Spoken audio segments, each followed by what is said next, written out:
बिस्मिल्लाहिर्रहमानिर्रहीम। अस्सलाम वालेकुम नाज़रीन, आप यूट्यूब चैनल देख रहे हैं। मैं इमरान खान हूँ। अमेरिका से एक ट्वीट आया है, बल्कि उसके साथ एक लेटर मौजूद है। एक ख़त जजों ने लिखा था सुप्रीम कोर्ट ऑफ पाकिस्तान को। उसके बाद एक और ख़त भी जजेस ने लिखा। इमरान खान साहब ने भी एक ख़त लिखा और वो आर्मी चीफ़ के नाम लिखा। इमरान खान साहब ने चीफ जस्टिस ऑफ पाकिस्तान के नाम भी ख़त लिखा।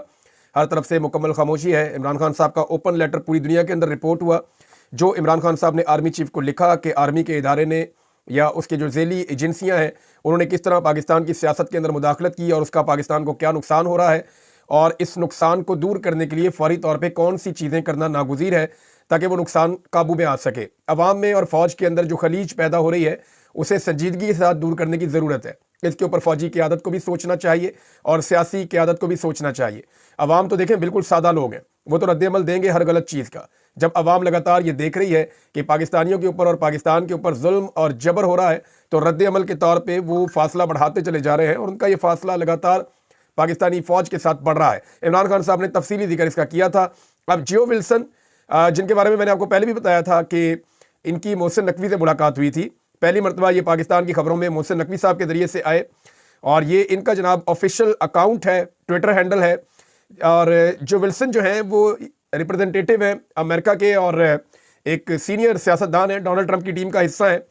अब जो विल्सन ने एक ट्वीट किया और ट्वीट के अंदर इन्होंने ये ट्वीट जो है ये एक्चुअली इन्होंने एक लेटर लिखा है और उस लेटर को इन्होंने ट्वीट किया। और ये लेटर इन्होंने किसको लिखा है, ये जनाब इसमें पहला नाम आ रहा है डियर प्राइम मिनिस्टर शहबाज शरीफ का, दूसरा नाम इसमें आ रहा है प्रेसिडेंट आसिफ अली जरदारी का, और तीसरा इसके अंदर नाम आ रहा है chief of the army staff Syed Asim Munir Ahmed Shah Sahab का। तो ये जनाब 3 नाम आ गए इसमें और नीचे उनका लेटर है। लेकिन पहले मैं बताता हूँ उन्होंने ट्वीट के ऊपर क्या लिखा, मैं उसका ट्रांसलेशन आपको बता देता हूँ। उन्होंने कहा जी कि यानी इमरान खान को आज़ाद करने के हवाले से खत पाकिस्तान की सियासी और अस्करी रहनुमाओं को भेजने पर मशकूर हूँ। मैं इस मामले पर ट्रंप इंतजामिया से भी बात करने जा रहा हूँ। यानी जो विल्सन ये कह रहे हैं कि जो ट्रंप एडमिनिस्ट्रेशन है उसको भी मैं एंगेज करने जा रहा हूँ इसी मामले के ऊपर।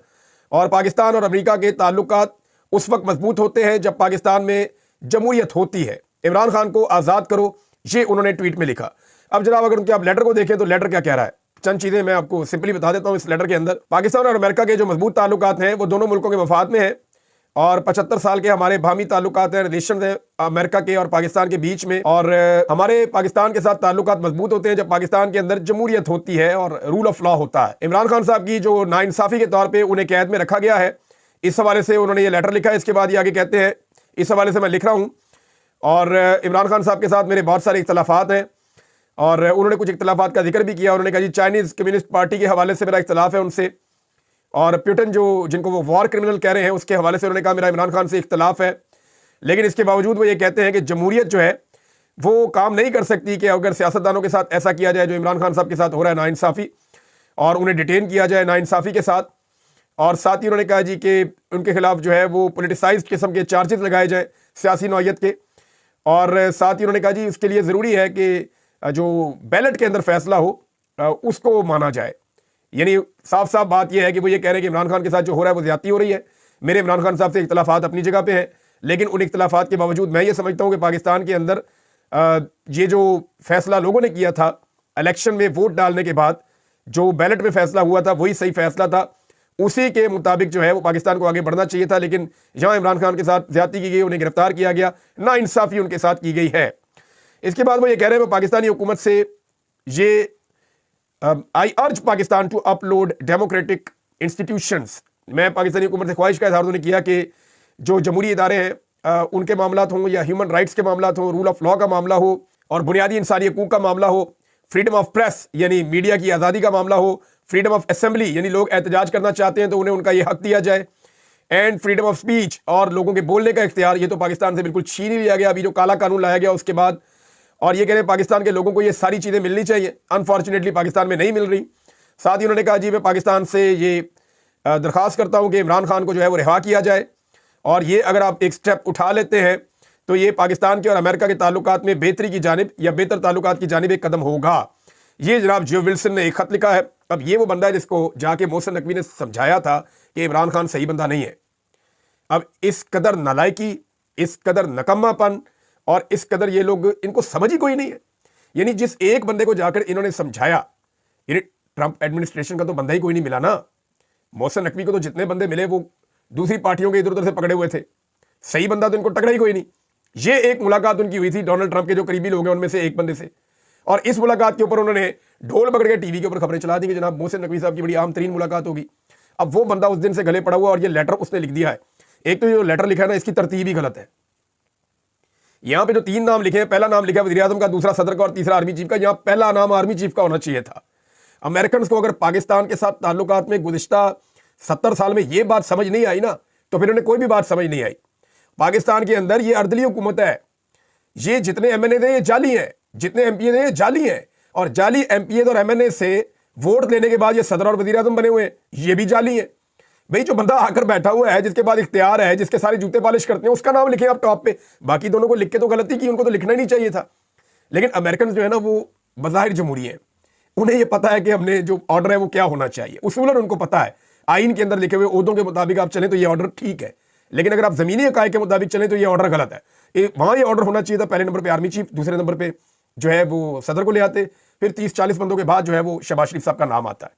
ये तो इससे बेहतर है कि वो आर्मी चीफ के बाद नीचे पूरी हायरार्की वहां से लिखते हैं, नंबर 1, नंबर 2, नंबर 3, नंबर 4, ऐसे सबका नाम लिखते और आखिर में शहबाज शरीफ का नाम लिखते। लेकिन चले, उन्होंने ये लिखा है, देखते हैं गवर्नमेंट ऑफ पाकिस्तान इसका जवाब क्या देती है, या पाकिस्तान की एस्टेब्लिशमेंट फौज तो इसका जवाब नहीं देगी, क्योंकि फौज ने कभी भी अमेरिका को मनफी जवाब नहीं दिया। और ये देखें, ये एक कांग्रेसमैन की जानिब से है, ये अभी हुकूमत की जानिब से नहीं आया। वो ये कह रहे हैं कि मैं अपनी हुकूमत को भी लिखूंगा।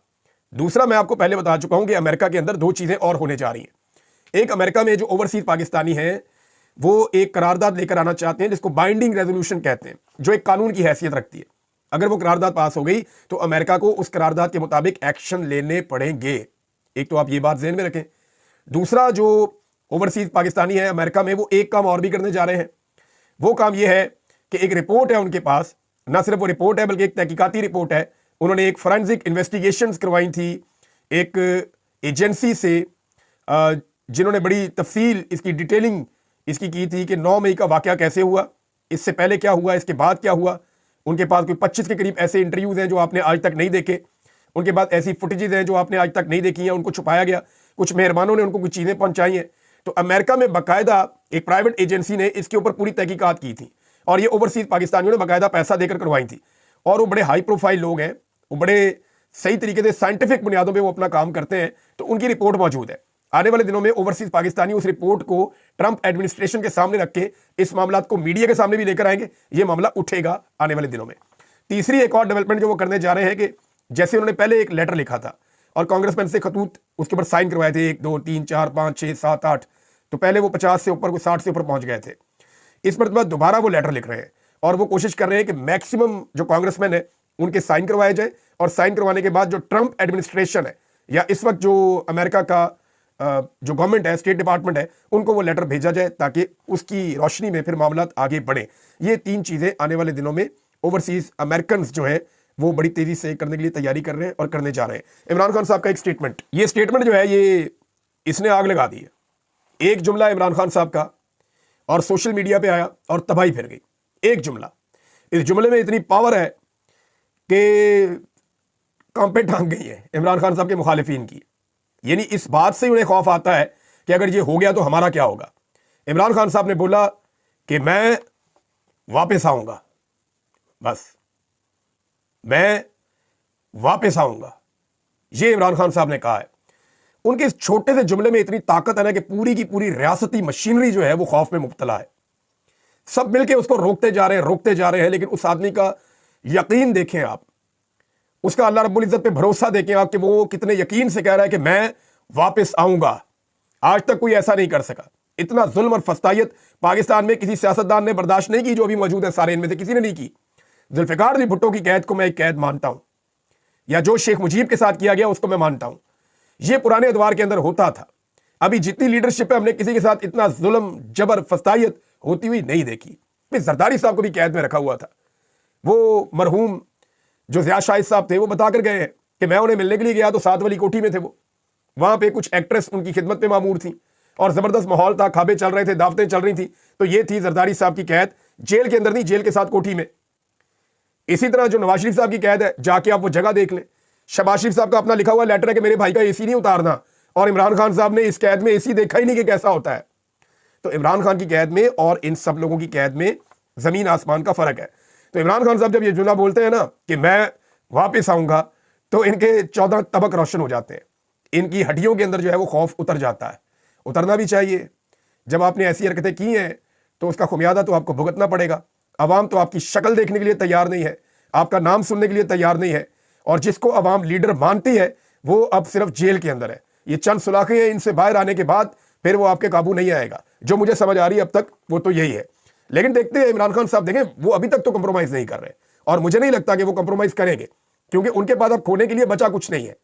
जो कुछ ये कर सकते थे उन्होंने कर दिया। उनकी इज्जत तक को तो उछालने की कोशिश की है, लेकिन उसके बावजूद आफरीन है उस आदमी पे कि उसने हार नहीं मानी। अब जनाब इमरान खान साहब का स्टेटमेंट आपको पढ़ के सुना देते हैं। जेल से उन्होंने अपने अकाउंट के ऊपर एक स्टेटमेंट लगाया, क्योंकि पाकिस्तान का मीडिया उसको रिपोर्ट नहीं कर रहा, लिहाजा हम आपको दोबारा ये जिम्मेदारी उठाएंगे और आपको इमरान खान साहब का स्टेटमेंट पढ़ के सुनाएंगे। इमरान खान साहब कहते हैं कि पाकिस्तान इस वक्त टाउट्स के कब्जे में है। एक ऐसा टाउट सिकंदर सुल्तान राजा भी था, जो 2024 इलेक्शन चोरी का सरगना है, और उस पर आर्टिकल 6 के तहत कार्रवाई होनी चाहिए ताकि दोबारा कोई ऐसी हरकत ना करे। मोहसिन नकवी के पास ऐसी कौन सी गिद्दड़ सिंगी है जो इस पर ओहदों की बारिश की गई। इशारों पर नाचने वाला एक अकल से आरी शख्स क्रिकेट से लेकर खारजा और दाखिला अमूर समेत सिक्योरिटी मामलात का माहिर कैसे हो सकता है। पाकिस्तानी कौम अपने मैंडेट पर डाले गए तारीखी डाके के खिलाफ 8 फरवरी को पूरे मुल्क में निकले और अपना एहतजाज रिकॉर्ड करवाए।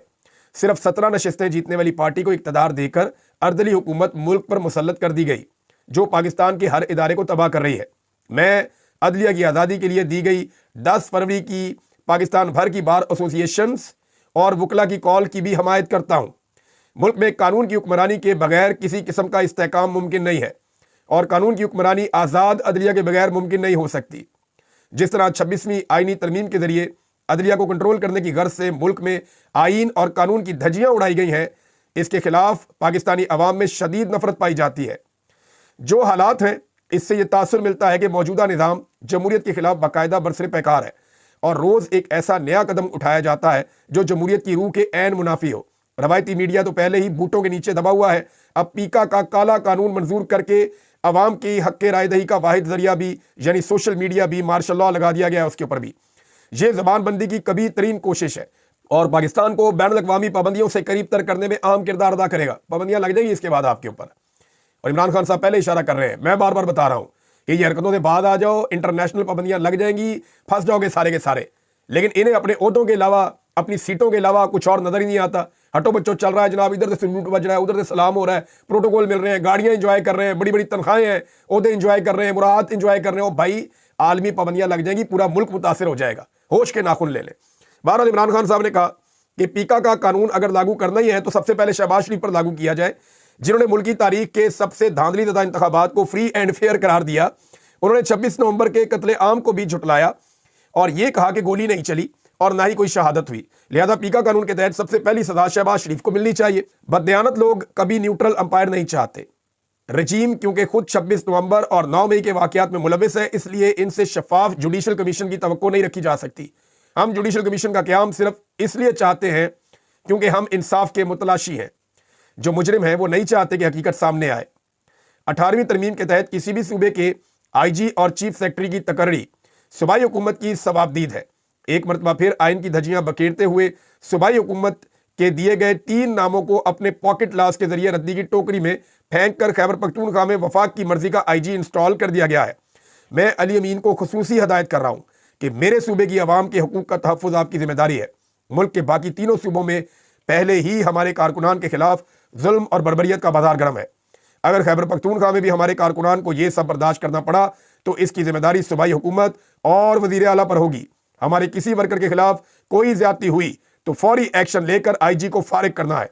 यह जनाब अली अमीन गंडापुर को इमरान खान साहब ने कहा। गंडापुर ने भी जवाब दिया, सोशल मीडिया पे दिया ट्वीट करके। खैबर पख्तूनख्वा में ना किसी को जुर्रत है और ना हिम्मत कि वो किसी के साथ ज्यादती, सियासी इंतकाम या सियासी जबर करे। इसका सवाल ही पैदा नहीं होता। खान साहब आप जल्द रिहा होंगे इंशाअल्लाह, और जब तक आप रिहा नहीं होते, जो जिम्मेदारी आपने बहैसियत वर्कर हम सबको दी है, पूरी तहरीक इंसाफ अपनी जिम्मेदारी आपकी तवक्कुआत के मुताबिक निभाएगी। इसका सबूत हम सब कारकुनों ने पहले भी दिया है और आइंदा भी आपके अहकामात के मुताबिक किसी भी कुर्बानी से दरेग नहीं करेंगे। इमरान खान जिंदाबाद, पाकिस्तान जिंदाबाद। अली अमीन गंडापुर, वज़ीर आला खैबर पख्तूनख्वा। ये जनाब स्टेटमेंट आ गया उनकी जानिब से कि यहाँ ऐसा कुछ नहीं होगा, लेकिन मैं आपके सामने बैठा हूँ। मुझे बाकायदा खैबर पख्तूनख्वा के अंदर प्रॉब्लम था। मेरा मामला भी थोड़ा अलग है, मेरे पीछे कहीं भी जाएंगे, तो मैं खैबर पख्तूनख्वा में भी खुद को महसूस नहीं कर रहा था। वहाँ का एक इदारा है DSB, उनके लोग जो है वो एजेंसियों के साथ आए थे मुझे उठाने के लिए, और मुझे एक ब्यूरोक्रेट ने भी बताया था, कुछ और लोगों ने भी, कि आप यहाँ पे भी मोहतात रहें और किसी पे भरोसा मत करें। तो वो मामला मैं चले उसको नहीं जोड़ता, क्योंकि मेरे मामले में ज़्यादा हसास हैं, ज़्यादा पीछे आते हैं, ज़्यादा ताकत के साथ आते हैं, तो वो मैं नहीं कहता। लेकिन कारकुन जो है पाकिस्तान तहरीक इंसाफ का, उसे खैबर पख्तूनख्वा में महफूज होना चाहिए। इमरान खान साहब का मुतालबा और अली अमीन गंडापुर ने यकीन दहानी करवाई है। नादरीन, एक और ये खबर है, अभी खबर ये छोटी सी है, लेकिन इसका इम्पैक्ट बहुत बड़ा आने वाला है, और ये आप याद रखिएगा, आने वाले दिनों में आपको पता चलेगा। वह यह है कि इमरान खान साहब ने इंतज़ार हुसैन पंजूता साहब, जिनके साथ रियासत ने बड़ा जुल्म किया, जबर किया, बड़ी फस्तायत की इनके साथ, तो इंतज़ार हुसैन पंजूता साहब को मैदान में उतार दिया और चीफ ऑर्गेनाइज़र ILF उन्हें तैनात कर दिया गया।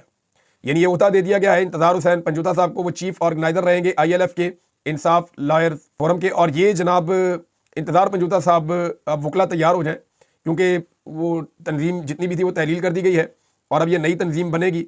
ये मामला यहाँ रुकेगा नहीं। मैं आपको एक चीज़ बता देता हूँ कि इस वक्त वकला को एक एंटी एस्टेब्लिशमेंट मूवमेंट की ज़रूरत है। पाकिस्तान में दो ग्रुप होते थे बड़े, एक हामिद खान ग्रुप और एक आसमा जहांगीर ग्रुप। आसमा जहांगीर जब तक जिंदा थी वो एंटी एस्टेब्लिशमेंट पॉलिटिक्स करती रही, और वो ये कहती रही कि पाकिस्तान के अंदर एस्टेब्लिशमेंट का जो कब्जा है उससे पाकिस्तान को छुड़वाना है। तो सारा उनका ग्रुप बड़ा तगड़ा रहा। हामिद खान साहब का ग्रुप जो है वो जरा थोड़ा मुख्तलिफ उनका अंदाज था, लेकिन अब ऐसा लगता है कि हामिद खान साहब के पास भी जो वकला मौजूद हैं वो भी मुतमईन नहीं है, जबकि आसमा जहांगीर ग्रुप के जितने वकला हैं, बेशुमार से मेरी बात हुई है, वो भी बेचैनी का शिकार है कि जनाब हमारे ग्रुप के लोग अब कंप्रोमाइज़ हो गए हैं, ओहदों पे जाके बैठ गए हैं और वो एस्टेब्लिशमेंट के इशारों पे नाच रहे हैं। लिहाजा अब एक नया ग्रुप आने वाला है मैदान में, और एक नए ग्रुप की बहुत बड़ी ज़रूरत है। आने वाले दिनों में आपको डेवलपमेंट्स होती हुई देखेंगे। जितने नौजवान वकला हैं, जितने वकला ये चाहते हैं कि पाकिस्तान से एस्टेब्लिशमेंट का जो है वो किरदार ख़त्म हो जाए, सियासत के अंदर से रूल ऑफ लॉ हो, बुनियादी इंसानी हकूक़ का तहफ़्फ़ुज़ हो, और मामलात कानून के मुताबिक, आइन के मुताबिक और मैंडेट के मुताबिक आगे बढ़े, वो सारे वकील तैयार हो जाए। आने वाले दिनों में शायद एक बड़ा प्लेटफॉर्म आने जा रहा है, और ये बड़ा प्लेटफॉर्म जो है इसको रोकने की पूरी कोशिश की जाएगी एस्टेब्लिशमेंट की जानिब से, लेकिन मुझे नहीं लगता कि इसके आगे बंद बांधा जा सकेगा, क्योंकि अवाम की राय और अवामी रद्द-ए-अमल को रोकना मुमकिन नहीं होता। लाहौर के जलसे के लिए DC ने इजाज़त नहीं दी। अब ये मामला दोबारा अदालत में जाएगा, देखते हैं अदालत में जाके क्या होगा। लेकिन 8 फरवरी से पहले एक और रिपोर्ट आई है, और ये पतन की रिपोर्ट है। ये एक इदारा है पतन, और इसने ये गैर सरकारी तंजीम है पतन, इन्होंने अपनी एक रिपोर्ट जारी की है। और रिपोर्ट क्या कहती है? पतन डेवलपमेंट ऑर्गेनाइजेशन ने जो रिपोर्ट जारी की, उन्होंने बताया कि गुज़िश्ता साल इंतखाबात में हेरा फेरी बहुत ज़्यादा हुई है 8 फरवरी को, और जबर और धांधली के 64 नए तरीक़ाकार इस्तेमाल किए गए।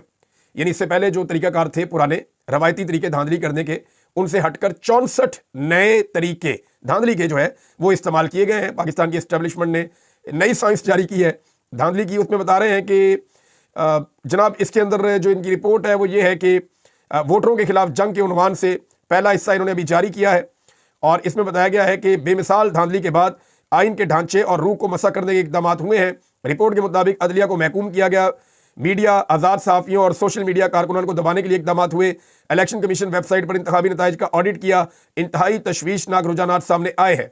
रिपोर्ट में बताया गया कि इलेक्शन कमीशन सितंबर 2024 तक अपनी वेबसाइट पर इंतखाबी नताइज के फॉर्म तब्दील करता रहा।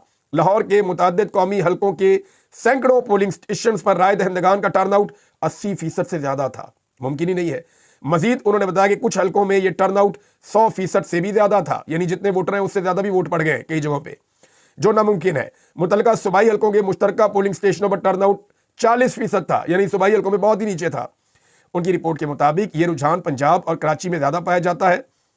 सुप्रीम कोर्ट के अहकामात के बावजूद 5 दर्जन से ज़ायद मखसूस नशिस्तें अभी तक खाली पड़ी हुई हैं। यानी हेरा फेरी, जबर और धांधली के 64 नए ज़राए का इस्तेमाल किया गया, और उनकी तफसीलात भी आगे लिखी हैं। ये पूरी रिपोर्ट है जनाब कि कैसे पाकिस्तान की आवाम का मैंडेट चोरी किया गया। मुल्क में अफरा तफरी की वजह मैंडेट का चोरी होना है। खुद वज़ीर-ए-आज़म शहबाज शरीफ, नवाज शरीफ, मरियम नवाज फार्म 47 के जरिए आए हैं। पीपल्स पार्टी के लोग भी फार्म 47 की बुनियाद पर आए हैं। कराची में लोगों ने वोट तहरीक इंसाफ और जमात इस्लामी को दिया, मगर MQM को धांधली से सीटें दे दी गई। ये पड़ा आपका इलेक्शन। एक दिन बाद इस पर एहतजाज है, और इसके बारे में एक स्पेशल वीलॉग करेंगे हम, जो आप आज रात को सुनेंगे। और फिर दोबारा एक वीलॉग और करूंगा, 2 स्पेशल वीलॉग करूंगा कि धांधली के खिलाफ निकलना और आवाज उठाना क्यों जरूरी है। अब तक के लिए इतनी, अपना ख्याल रखिएगा, अपने चैनल का भी। अल्लाह हाफिज।